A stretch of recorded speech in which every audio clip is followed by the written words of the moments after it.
Welcome to Baz Travels. Loading destination. Simulation starting in 3, 2, 1. To look around, move your phone or tablet. Click and drag if on a computer or move your head if using a VR headset. Please like and subscribe. The National Museum of American History is where the abstract idea of a nation becomes something you can touch and see. It houses the artifacts that have defined the American experience, from the original Star-Spangled Banner to the innovations that sparked the industrial age. It's a place that captures the messy, brilliant, and constantly evolving story of a people, showing how individual dreams and collective struggles have shaped the world we live in today.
Dolly used to talk about rationing in Scotland when they were building.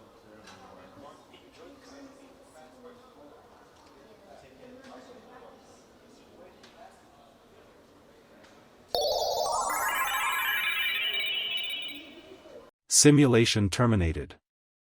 Please comment, like and subscribe.